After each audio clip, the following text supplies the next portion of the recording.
C'était un dimanche comme tous les autres pour Cheryl et Paul Chapman, du moins jusqu'à ce que le téléphone vienne briser le silence paisible de cette matinée. La sœur de Cheryl ne s'était pas présentée au travail. Après plusieurs tentatives pour la rejoindre par téléphone, Cheryl et Paul avaient décidé de se rendre chez elle pour s'assurer que rien d'anormal n'était arrivé.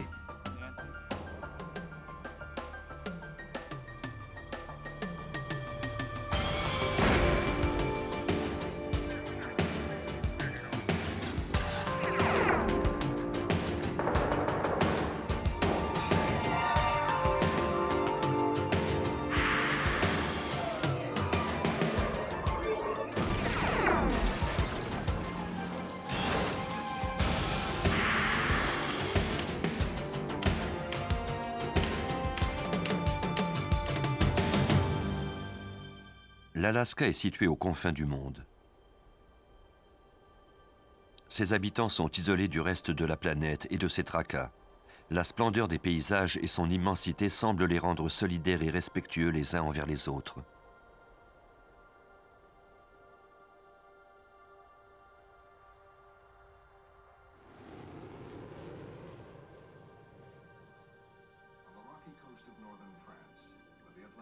Il était 8 heures du matin ce dimanche 15 mars 1987 quand Cheryl et Paul Chapman furent réveillés par la sonnerie du téléphone. C'était le patron de Nancy Newman, la sœur de Cheryl. Elle ne s'était pas encore présentée au restaurant où elle travaillait, même si l'on apercevait sa voiture dans le stationnement. Il demanda aux Chapman de vérifier si elle se portait bien.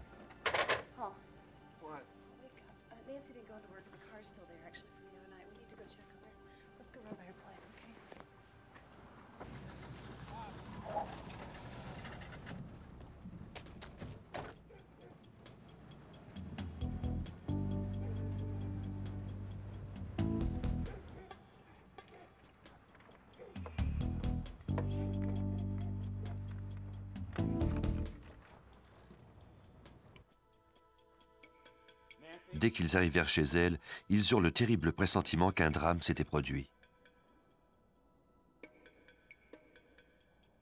Il n'y avait aucune trace de Nancy, pas plus que de Melissa, sa fillette de 8 ans, et de la petite Angie, 3 ans.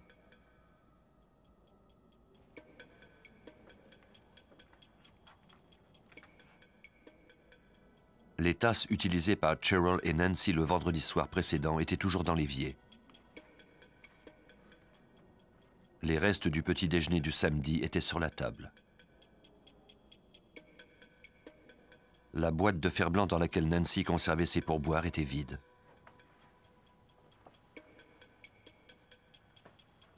Une cigarette à l'embout brun avait été éteinte dans le cendrier. Il ne s'agissait pas de la marque de cigarette que Nancy fumait habituellement. Dans la chambre à coucher principale, Nancy gisait dans son lit, battue à mort.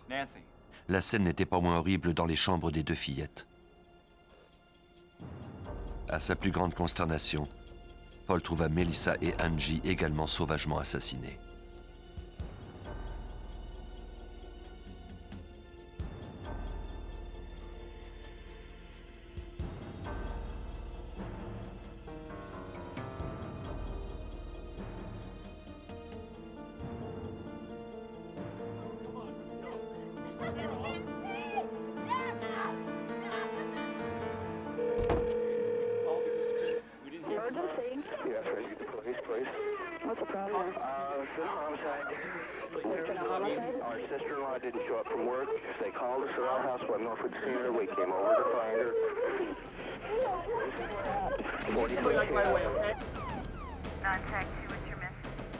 En l'espace de quelques minutes, les premiers agents d'Anchorage arrivèrent à l'appartement de Newman.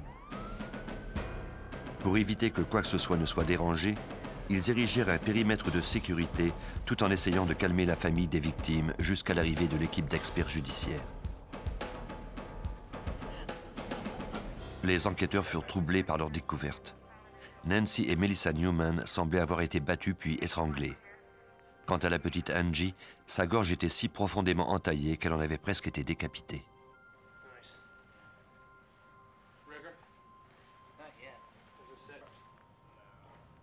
Le policier Bill Gifford du service de police d'Anchorage se trouvait sur la scène.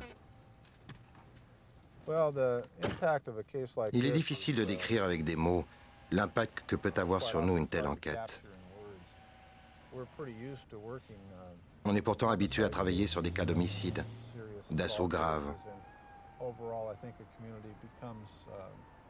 Je crois que la population est plutôt insensible, ou du moins elle est habituée au meurtre passionnel. Mais à quelque chose comme ceci, personne n'est jamais préparé. La vision d'une telle scène avait profondément ébranlé les agents de police. C'est troublant pour la population, mais cela a également un impact sur les détectives et les agents qui travaillent sur ce type d'enquête. Nous n'avons tout simplement pas l'habitude d'être confrontés à des cas aussi graves. Le corps de Nancy Newman gisait dans son lit. Sa robe de nuit avait été remontée jusqu'à sa poitrine. Il y avait des blessures sur son nez, son menton, son front, ainsi que sur un de ses genoux. Il y avait des taches de sang au pied du lit. Une paire de gants vert olive se trouvait sur le dessus de la commode.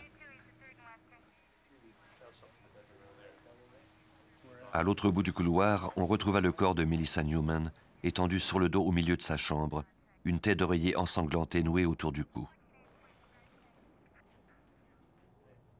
Une autre taie avait été utilisée pour lui ligoter les bras.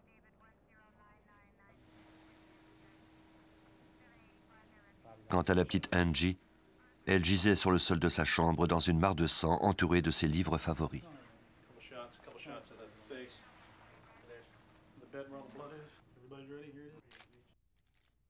L'analyse de la disposition des taches de sang autour de la victime peut souvent fournir des indices précieux. Un expert peut par exemple déterminer les positions respectives de la victime et du meurtrier, les déplacements de la victime et le nombre de coups qui lui ont été portés. Dans ce cas-ci, cela nous a permis de reconstituer la séquence des événements. Des taches sur le lit de Nancy Newman indiquaient que le meurtrier avait forcé Melissa et Nancy à se rendre dans la chambre principale pour les agresser. D'autres taches sur la moquette indiquaient également que le meurtrier avait ramené la jeune Melissa dans sa chambre où il l'avait tuée.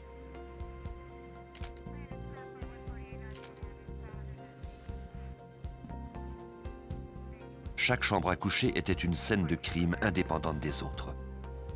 Les experts commencèrent d'abord par déterminer quel type d'indices ils pouvaient recueillir, puis quelle serait la meilleure façon de procéder. Étant donné la nature extrêmement violente des meurtres et l'absence de suspect immédiat, chaque fragment recueilli pouvait avoir une valeur inestimable.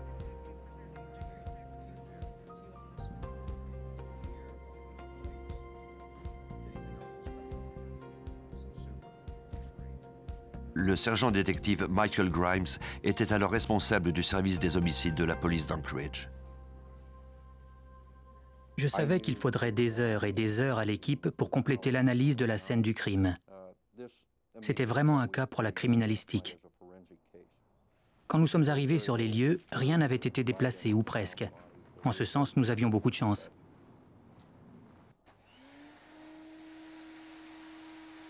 Les experts découvrent souvent des indices dans les poussières qui traînent au sol. Parfois, des cheveux enchevêtrés dans les fibres de la moquette permettent aux détectives de remonter la piste jusqu'à un suspect. L'analyste utilise ensuite un aspirateur équipé d'un filtre spécial. Les débris sont recueillis par l'appareil et restent emprisonnés dans un filtre de papier. Lorsqu'on a terminé la section, on retire le filtre pour le conserver dans un récipient réservé à cet effet.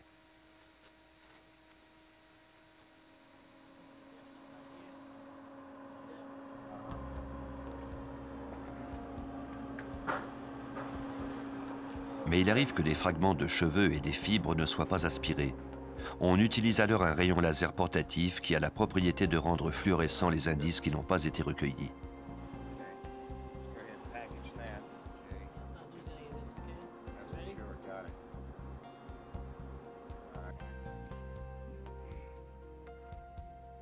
On applique ensuite du luminol pour vérifier si des traces de sang ont échappé aux analystes. Ce produit entre en réaction avec les protéines du sang et le rend fluorescent.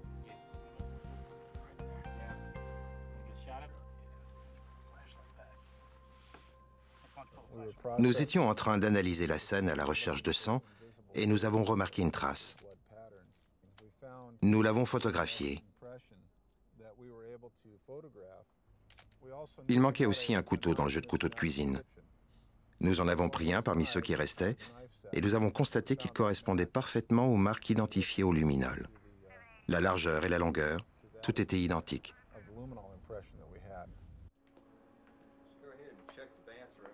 Le meurtrier avait pris ses victimes au dépourvu. Leur rituel du matin avait été interrompu soudainement. Cela pouvait signifier qu'elle le connaissait.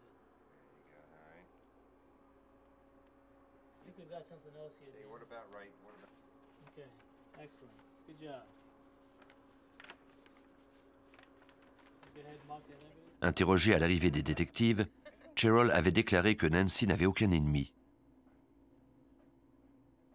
Elle était une serveuse très appréciée de ses collègues et de ses clients. Elle était sympathique avec tous, sans être déplacée. De plus, pourquoi le meurtrier s'en était-il pris à des fillettes de 8 et 3 ans avec autant de rage?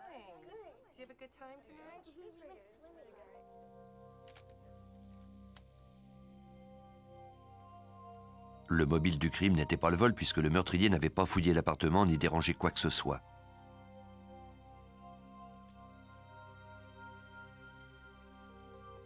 Il fallait trouver une piste solide.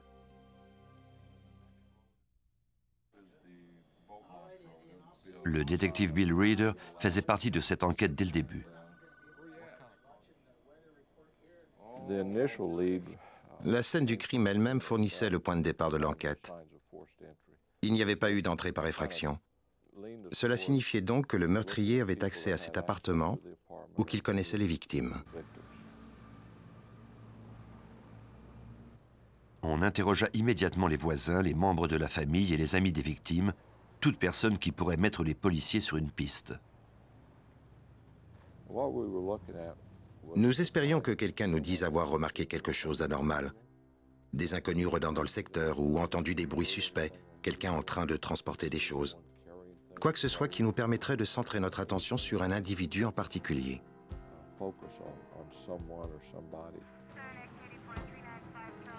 Les membres de la famille d'une victime sont généralement les premiers suspects d'une enquête. Paul Chapman ne faisait pas exception à cette règle.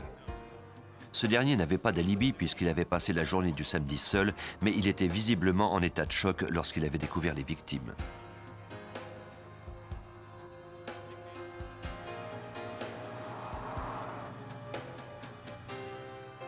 John Newman, le mari de Nancy et le père des 2 fillettes, fut d'abord considéré comme un suspect. Mais les policiers découvrirent rapidement qu'au moment du meurtre, il se trouvait en Californie où il suivait une formation pour devenir serrurier.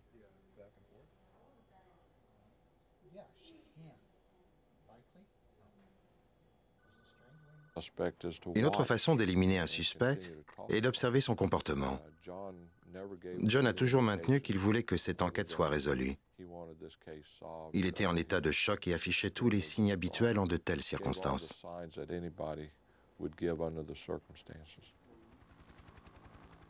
Les Newman vivaient dans un complexe d'appartements. Il faudrait compter plusieurs semaines pour interroger tous les voisins des victimes. La petite population d'Anchorage était troublée par le caractère violent de ces meurtres. Les détectives avaient peu d'expérience avec ce genre d'homicide et ils craignaient d'être aux prises avec un tueur en série. Il fallait absolument trouver une solution rapidement.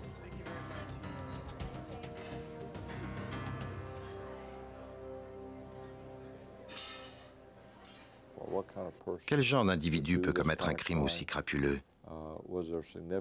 La façon dont ces personnes avaient été tuées pouvait-elle nous donner des indications sur le type de meurtrier auquel nous avions affaire?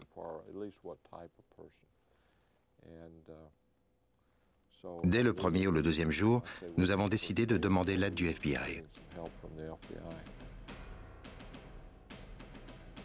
Les détectives se rendirent vite compte qu'ils avaient besoin de quelqu'un, d'un expert, pour déterminer quel type d'individu avait pu commettre ces meurtres. Ils firent appel au service des sciences comportementales du FBI à Quantico, en Virginie. C'est l'agent spécial Judd Ray qui répondit à leur appel. De par sa profession, Ray dresse le profil des tueurs les plus dangereux au monde. Pour y parvenir, il tente de comprendre la façon dont procède le meurtrier dans sa tête.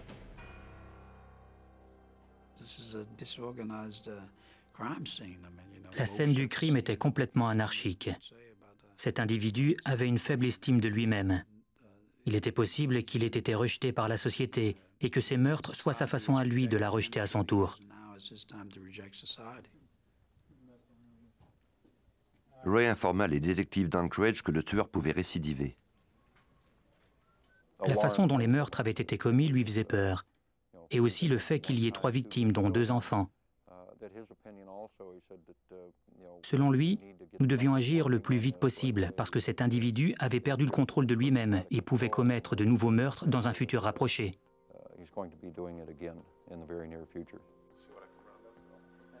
L'autopsie des victimes révéla que Nancy et Melissa Newman avaient été violées. Ray en conclut que le meurtrier avait sans doute déjà commis d'autres agressions sexuelles par le passé. C'était vraisemblablement un homme de race blanche, dans la vingtaine, et il y avait tout lieu de croire qu'il avait été un piètre élève à l'école.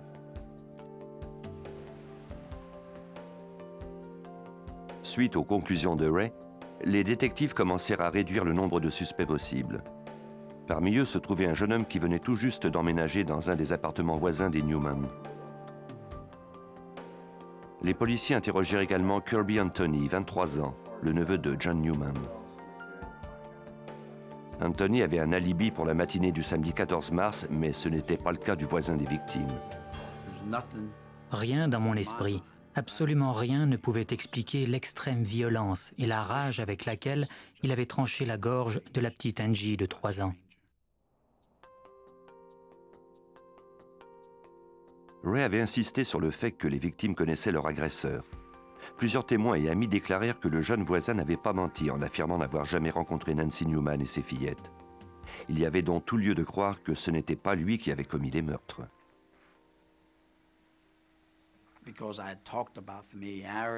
J'avais mentionné qu'il s'agissait d'un des proches de la famille, quelqu'un qu'ils connaissaient bien, avec qui ils avaient une relation et qu'ils avaient peut-être même rejeté. C'est à ce moment-là que les détectives m'ont parlé du neveu.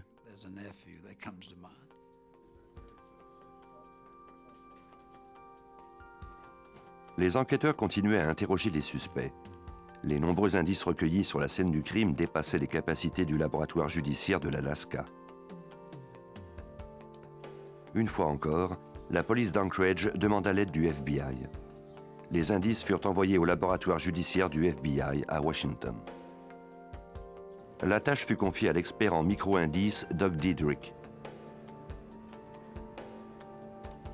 Ce dernier commença par faire le tri des indices, des cheveux, des fibres, des particules de verre, de la terre, des fragments de peinture, tout ce qu'avait pu laisser le meurtrier au moment de l'attaque.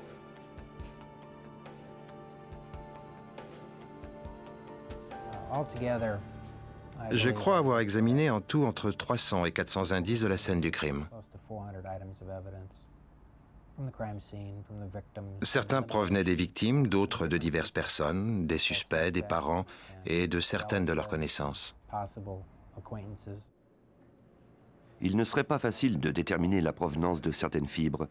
De plus, les experts ignoraient ce que portait le tueur au moment du meurtre. Il n'y avait donc aucune façon de comparer les fibres recueillies à un vêtement. Il y a un nombre infini de sortes de fibres. Si un individu porte un vêtement en particulier et qu'il laisse des fibres, ces indices seront considérés comme étant uniques. Même si ce vêtement existe en plusieurs exemplaires, une fois qu'il a été vendu au public, le tissu est unique en quelque sorte. Comme une goutte d'huile dans la mer, elle est là, mais encore faut-il la trouver. Diedrich isola quelques fibres de l'appartement des Newman.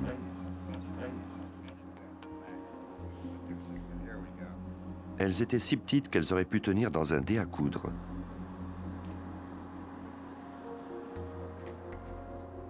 Grâce à elles, l'expert put reconstituer certains des faits et gestes du meurtrier et apporter aux détectives une image plus claire des événements.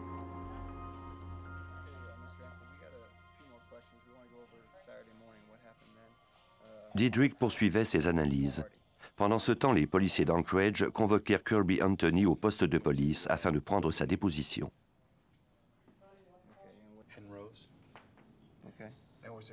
Anthony et sa petite amie étaient arrivés à Anchorage en provenance de Twin Falls, Idaho, 1 an et demi plus tôt. Ils avaient demandé aux Newman de les héberger pendant un certain temps. Le jeune couple s'était bientôt trouvé du travail sur un bateau de pêche et était parti.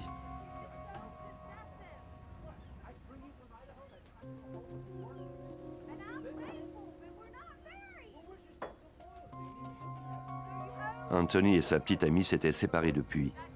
Le jeune homme l'avait accusé d'entretenir une liaison avec le capitaine du bateau.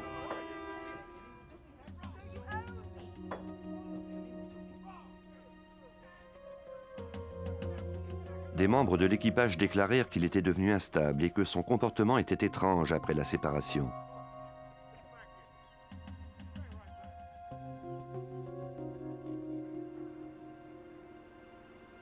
Il s'était disputé avec le capitaine et avait été renvoyé. Il était rentré à Anchorage seul le 14 février 1987. Comme il n'avait nulle part où aller, il avait pris un taxi et était retourné chez les Newman.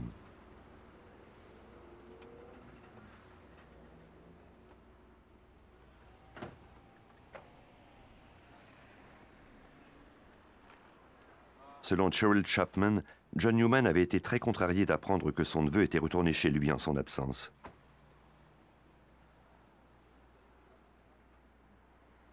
Sa femme était mal à l'aise en la présence d'Anthony. Après quelques semaines, elle lui avait demandé d'aller vivre ailleurs.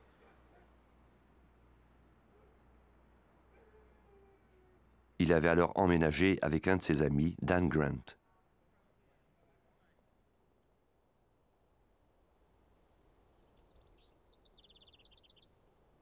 Le sergent Grimes se rappela de sa première rencontre avec Anthony.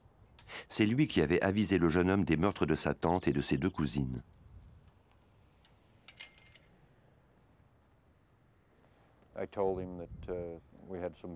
Je lui ai dit que j'avais une mauvaise nouvelle à lui annoncer, que sa tante et ses deux petites nièces avaient été trouvées mortes plus tôt dans la matinée.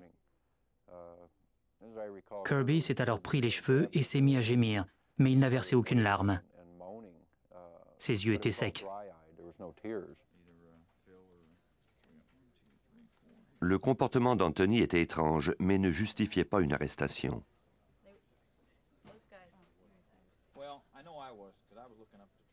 Le rapport d'autopsie, cependant, éveilla les soupçons des détectives. Le médecin légiste avait déterminé que les homicides avaient été commis entre 7 heures du matin et midi le samedi 14 mars. Les meurtres se sont produits tôt le matin, après que les victimes se soient levées. Une des victimes avait terminé un bol de céréales, une autre mangeait pendant que la mère buvait un café.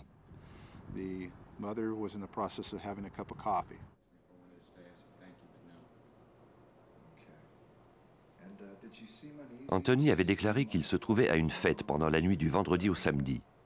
Il avait admis avoir bu, consommé de la marijuana et de la cocaïne.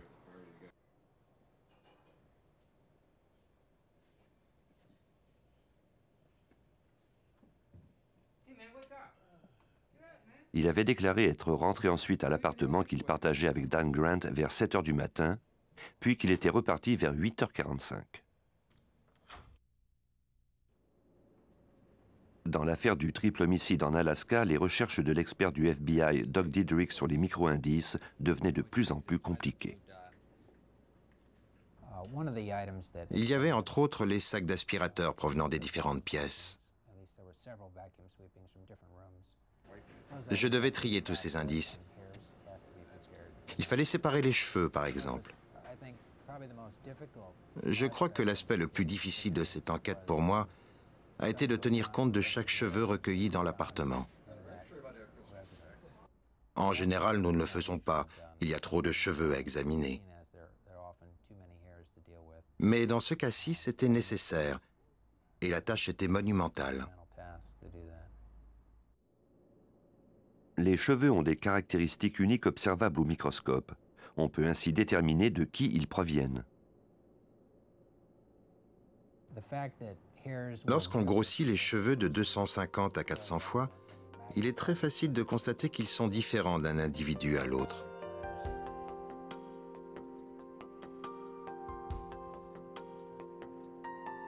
Anthony avait habité quelque temps chez les Newman. Il était donc vraisemblable de retrouver ses cheveux dans l'appartement. Il était cependant possible de déterminer si les cheveux recueillis étaient vieux ou récents. Diedrich commença par examiner le contenu des sacs d'aspirateur.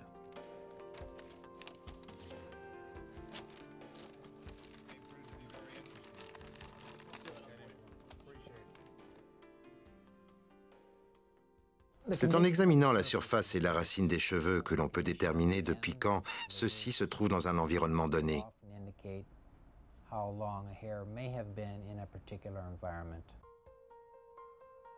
En examinant le contenu des sacs par couches successives, Diedrich remarqua bientôt des cheveux qui ne semblaient provenir d'aucun des Newman. Ces cheveux étaient là depuis peu. En plus de ce qui avait été recueilli à l'aide de l'aspirateur, les experts avaient également découvert des poils pubiens de provenance inconnue sur les victimes et dans leurs chambres. Diedrich décida de faire sa propre petite expérience afin de déterminer de quelle façon ces poils avaient pu être transférés d'une pièce à l'autre.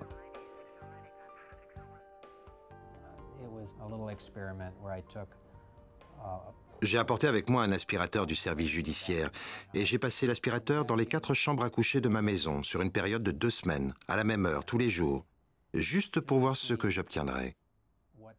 Je me concentrais principalement sur les poils pubiens. Diedrich conserva précieusement les micro-indices prélevés avec l'aspirateur. Il compara ensuite le contenu des sacs à des échantillons de ses propres poils pubiens. Il constata rapidement que les poils se retrouvaient bien dans les diverses chambres de la maison, car ils étaient transportés par ses vêtements, notamment ses chaussettes. Les premiers poils recueillis se trouvaient au fond des débris et étaient par conséquent plus endommagés. Ceux qui avaient été recueillis en dernier ne l'étaient pas. Cette découverte était significative. Cheryl avait déclaré à la police que Nancy avait l'habitude de passer l'aspirateur le vendredi. Cela indiquait donc que les poils de provenance inconnue sur les victimes n'étaient pas là avant le meurtre.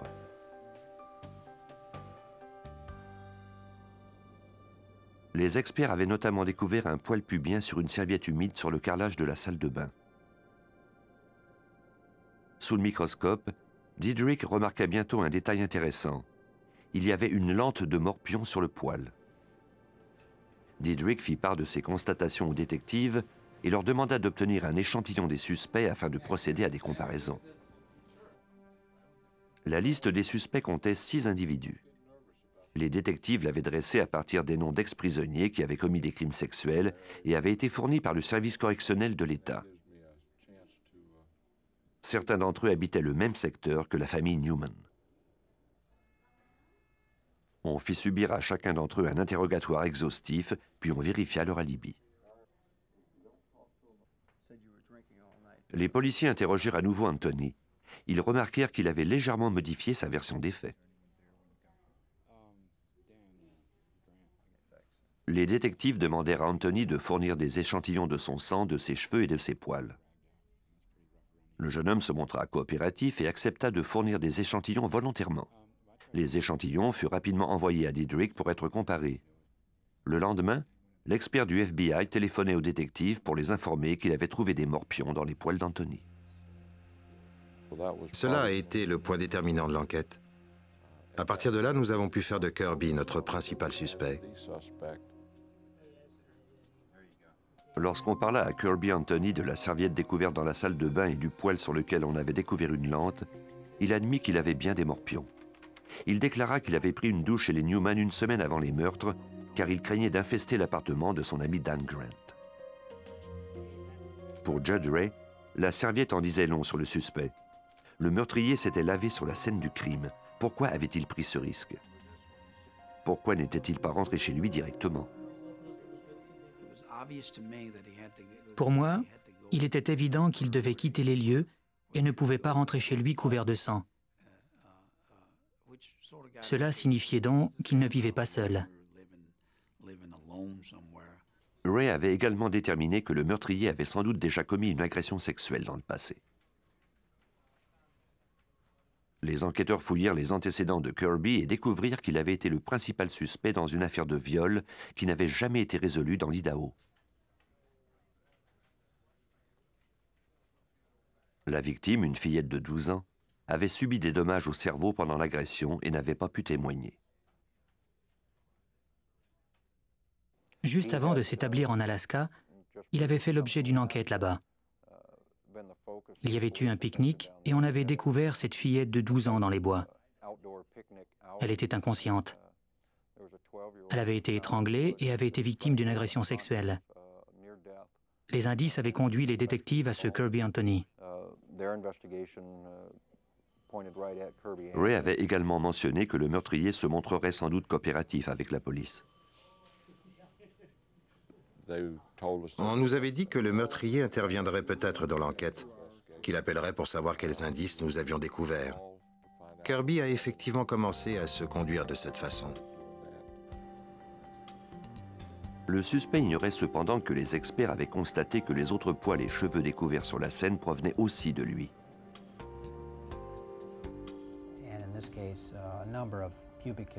Nous avons découvert un certain nombre de poils pubiens identiques à ceux d'Anthony dans les chambres des deux fillettes, ainsi que quelques-uns sur le lit de leur mère.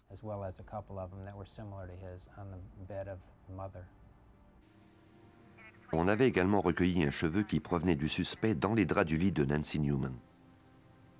De plus, des poils de barbe avaient été retrouvés dans toutes les chambres et sur les 3 victimes.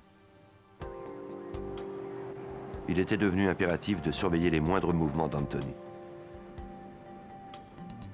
Après quelque temps, les policiers connaissaient ses endroits favoris et le suivaient discrètement lors de ses allées et venues. Ils espéraient que le suspect se confierait à un de ses amis ou qu'il commettrait une erreur.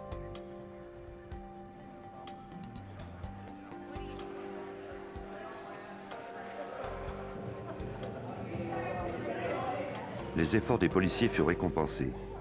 Une de ses connaissances déclara aux enquêteurs qu'Anthony se servait de serviettes de table en papier pour écrire des poèmes qu'il passait ensuite à la ronde. En parlant de l'affaire, il avait également déclaré à ses amis que Melissa Newman avait été forcée de regarder une partie de l'agression sexuelle de sa mère.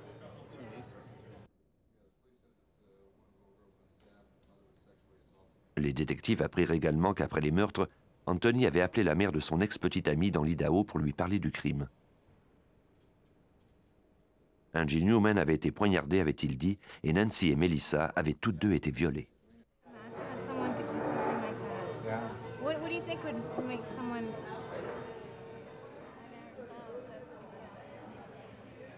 Dans les 2 cas, il était impossible qu'Anthony connaisse ces informations puisque les policiers n'en avaient pas fait part à la presse et ne s'en étaient jamais ouverts à Anthony au cours de ses interrogatoires.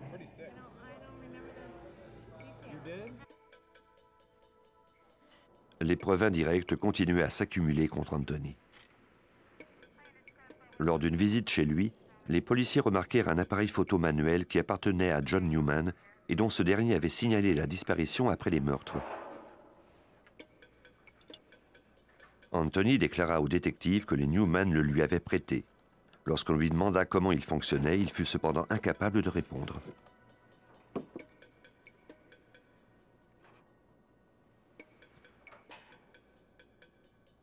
Les policiers avaient remarqué que les pourboires de Nancy Newman avaient disparu de sa boîte de fer-blanc. 3 amis du suspect l'avaient vu mettre des pièces de monnaie dans des rouleaux et régler ses achats avec ces mêmes rouleaux.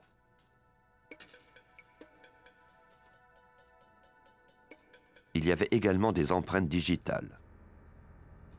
On avait identifié l'empreinte de la paume de la main d'Anthony sur le mur au-dessus du lit où Melissa avait été violée.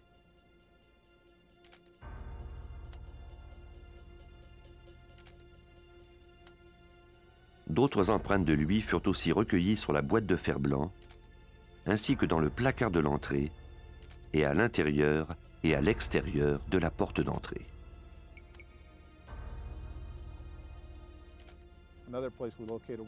Nous avons également découvert d'autres empreintes appartenant à Kirby sur la porte, à l'intérieur de la chambre à coucher de la mère. C'était très révélateur. Cela démontrait qu'une des victimes avait tenté de fuir la chambre. Kirby avait alors fermé violemment la porte avec sa main, y laissant ses empreintes digitales et d'autres indices préalablement identifiés sur la scène du crime. Les preuves étaient accablantes. Il ne restait plus maintenant qu'un seul suspect, Kirby Anthony. Il serait enfin possible d'obtenir un mandat de perquisition.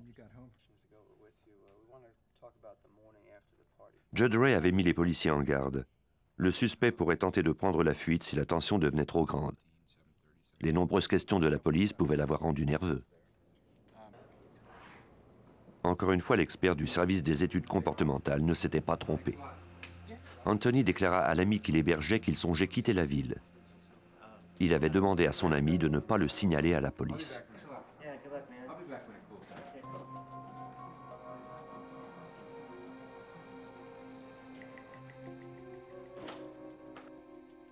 Grant n'osait pas avertir les détectives de crainte d'avoir à affronter ensuite la colère d'Anthony, mais il se résolut enfin à appeler le service de police 7 heures après le départ de son ami.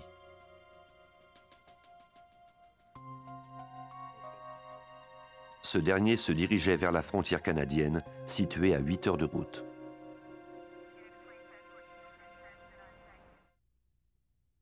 Sur les quelques centaines de kilomètres qui séparent Anchorage de la frontière du Canada, il n'y a que des forêts.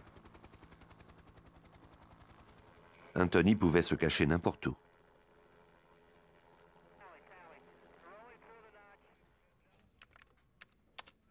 Les détectives d'Anchorage entrèrent immédiatement en contact avec le poste de douane à la frontière et leur donnèrent une description du suspect et de son véhicule.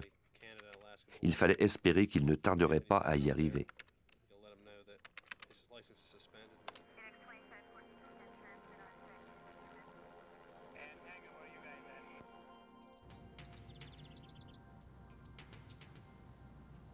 Moins d'une heure plus tard, Anthony se présenta enfin au poste de douane, ignorant que les policiers avaient été informés de son départ. Il rangea donc calmement sa voiture près de la guérite.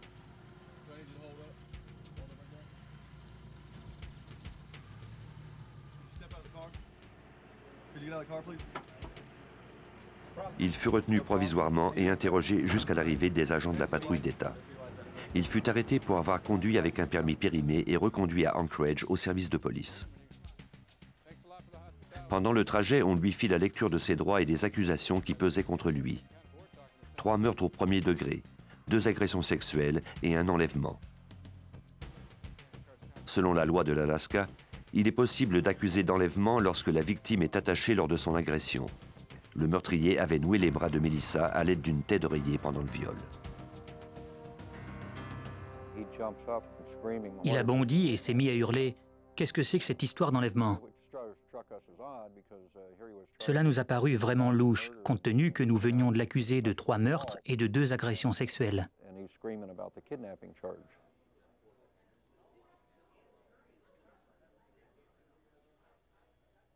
Les analyses judiciaires étaient maintenant complétées. Il serait possible de reconstituer les événements qui avaient coûté la vie des 3 victimes.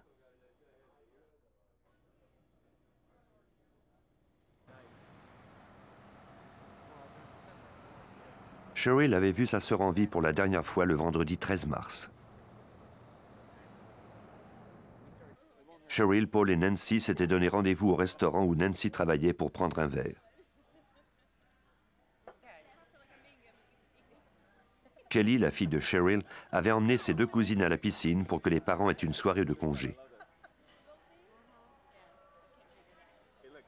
Paul Chapman avait quitté le restaurant le premier car il devait aller chercher son fils. Il avait prévu rejoindre les 2 femmes plus tard à l'appartement de Nancy. Alors qu'elle partait, Cheryl avait suggéré à sa sœur de laisser sa voiture dans le stationnement du restaurant et de faire le trajet avec elle. Nancy avait congé le lendemain et Paul se ferait alors un plaisir de la conduire jusqu'à sa voiture.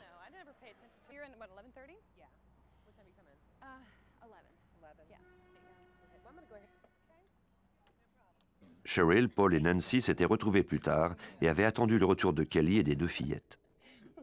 Ils avaient plaisanté et discuté jusqu'à 21h45, c'est-à-dire jusqu'au moment où Kelly était arrivée avec les enfants. Elle les avait emmenés au restaurant manger des hamburgers. Vers 22h, Cheryl et Paul décidèrent de rentrer. Cheryl aida Nancy à libérer la table et plaça les tasses dans l'évier. Angie était déjà en pyjama et Melissa enfilait sa robe de nuit dans sa chambre. En partant, Paul avait dit à Nancy de l'appeler lorsqu'elle serait prête à aller chercher sa voiture le lendemain.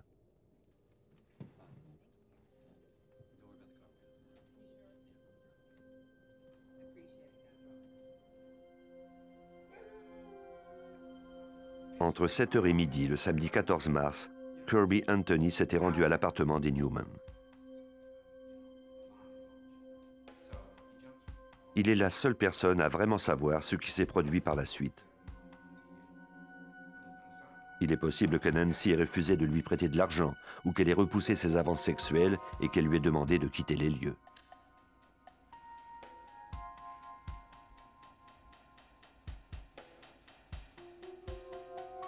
Anthony avait alors été aveuglé par une rage meurtrière.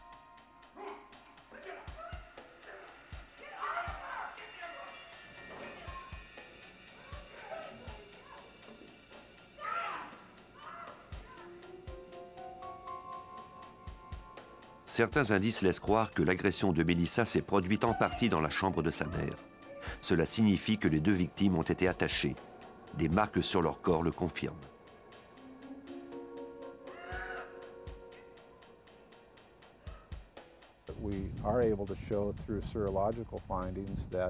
Grâce aux analyses sérologiques, nous avons déterminé que la petite Melissa, 8 ans, a été agressée dans la chambre de sa mère et qu'elle a réussi à passer de l'autre côté du lit même si elle saignait abondamment.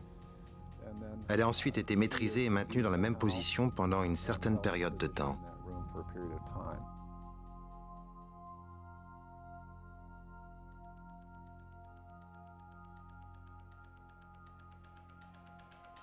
Melissa Newman a sans doute été témoin du viol et du meurtre de sa mère. Elle aurait par la suite été emmenée de force dans sa chambre où elle aurait été violée à nouveau puis tuée.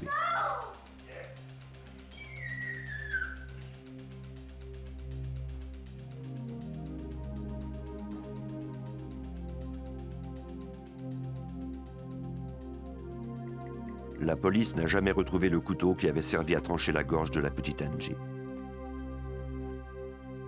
Les policiers ne sont pas parvenus à déterminer si elle avait été tuée la première.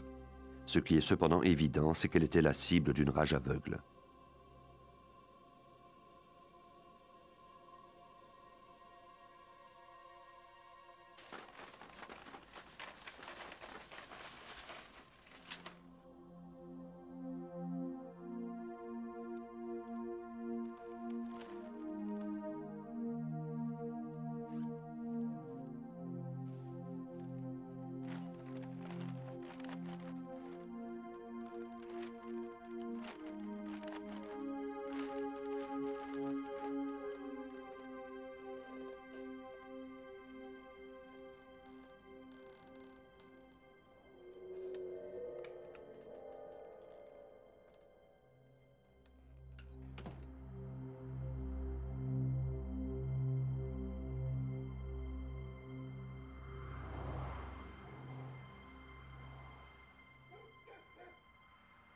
Nancy Newman n'appela jamais Paul Chapman pour lui demander de la conduire à son auto. Elle ne répondit pas au téléphone non plus, malgré les appels répétés de sa sœur le lendemain. Son corps, ainsi que celui de ses deux fillettes, gisaient dans l'appartement et ne furent découverts que le dimanche matin.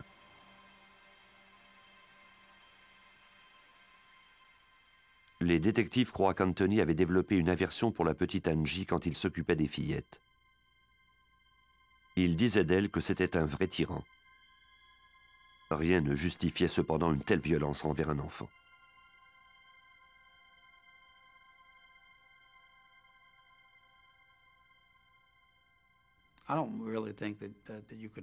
Je crois qu'il est impossible d'essayer de trouver ce qui a pu éveiller la rage de Kirby Anthony. Je crois qu'il serait lui-même incapable d'expliquer ce qui a pu le pousser à agir ainsi. John Newman, anéanti par le drame, assista au procès de son neveu. Le 3 juin 1988, après 8 semaines de témoignages, le jury en arriva enfin à un verdict.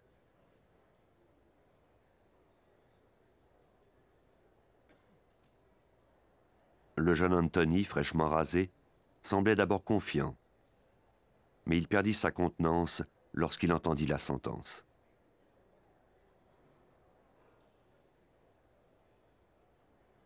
Il fut condamné à une peine d'emprisonnement de 357 ans pour ses crimes.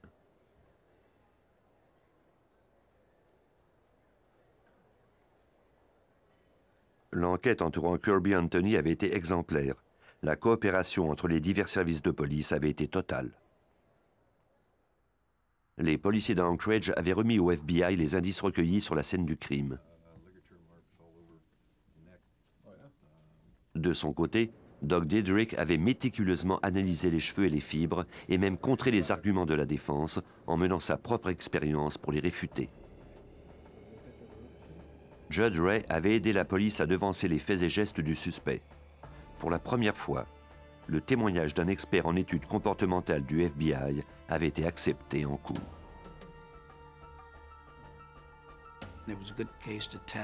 C'était un bon cas pour déterminer si nous allions être acceptés par le système juridique. Cela nous ouvre la porte et nous offre de nombreuses possibilités.